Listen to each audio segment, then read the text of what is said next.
Sahabat muslim, itulah perbandingan bumi kita dengan benda langit lainnya. Masya Allah. Kita ini tidak ada apa-apanya ya sahabat muslim, hanya makhluk kecil yang lemah. Namun mengapa kita masih memiliki sifat sombong? Subhanallah. Bukti kebesaran Allah tentang alam semesta dan cara kerjanya telah Allah abadikan dalam surat Al-Furqan ayat 61 yang berbunyi, Maha suci Allah yang menjadikan di langit gugusan bintang-bintang, dan dia juga menjadikan padanya matahari dan bulan yang bersinar. Surat ini pun telah membuat para ilmuwan antariksa modern keheranan. Karena di dalam surat tersebut dijelaskan bahwa bulan hanya memantulkan cahaya matahari dan tidak memiliki cahaya sendiri. Padahal teropong baru ditemukan di abad ke-16 atau sekitar 1000 tahun setelah Islam ada. Namun ternyata Allah sudah menjelaskannya di dalam Al-Quran 1400 tahun yang lalu lewat surat Al-Furqan ayat 61. Fakta tersebut ada pada kalimat matahari dan bulan yang bersinar. Penyebutan bulan bersinar di dalam bahasa Al-Quran memiliki arti kata nur atau munir, yang artinya biasan atau refleksi. Oleh karenanya di dalam Al-Quran, bulan tidak pernah disebutkan sebagai siraj, atau benda yang memiliki cahaya sendiri. Nah, sahabat muslim, melihat alam semesta yang luas ini, tentunya kita menjadi penasaran. Kira-kira apa yang pertama kali Allah ciptakan sebelum alam semesta ini ada?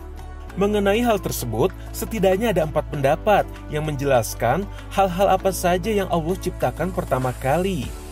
Dalil yang pertama menyebutkan bahwa yang pertama kali Allah ciptakan adalah nur atau cahaya Nabi Muhammad.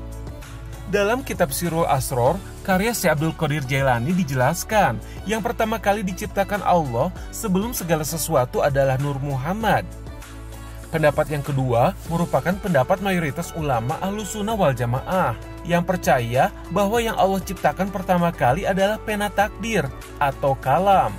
Hal ini didasarkan pada hadis berikut dari Ubadah bin As-Samit. Ia berkata, aku mendengar Rasulullah bersabda, makhluk pertama kali yang Allah ciptakan adalah Al-Kalam atau pena. Lalu dia berkata kepada pena tersebut, tulislah.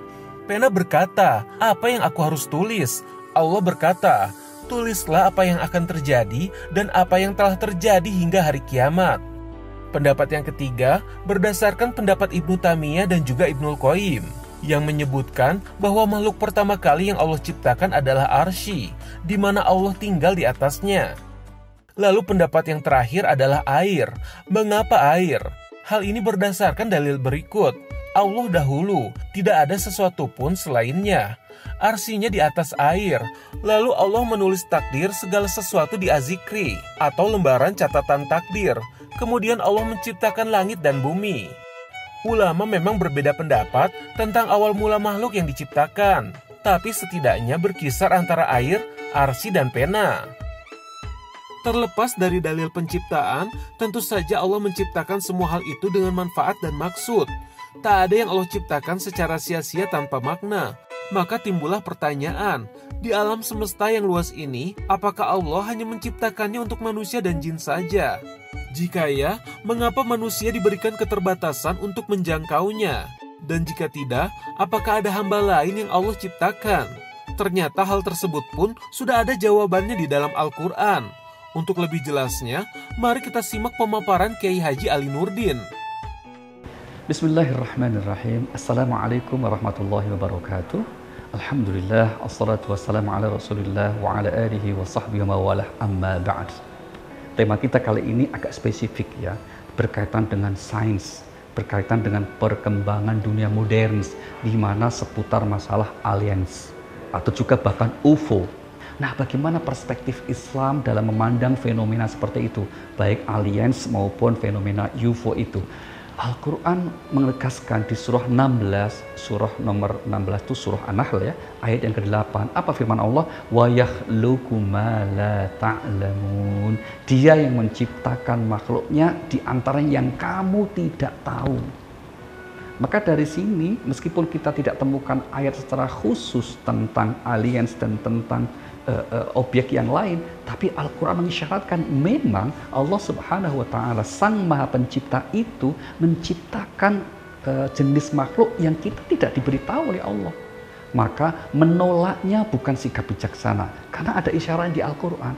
Tapi menerima mentah-mentah tanpa pertimbangan akal sehat juga bukan sikap yang baik. Yang baik apa? Biarlah itu menjadi dinamika kehidupan manusia sampai secara akal sehat, penelitian sains menunjukkan bahwa ada loh yang benar, aliens itu, maka pun kita tidak bersalah. Karena memang Al-Quran mengisyaratkan ada makhluk Tuhan, makhluk Allah Subhanahu wa Ta'ala yang diciptakan Allah, dan kita tidak diberi kemampuan untuk mengetahui hakikat makhluk itu. Yang pasti Allah Maha Kuasa untuk menciptakan segala makhluknya, dan kita semua termasuk dari makhluk ciptaan itu. Dan kita bersyukur karena kita sebagai manusia adalah makhluk yang paling mulia yang diciptakan oleh Allah Subhanahu wa Ta'ala. Jangan takut aliens dan tidak terlalu kepo, maaf kok kepo ya, rasa ingin tahu berlebihan terhadap aliens. Kita berserah diri kepada Allah Subhanahu wa Ta'ala. Wassalamualaikum warahmatullahi wabarakatuh.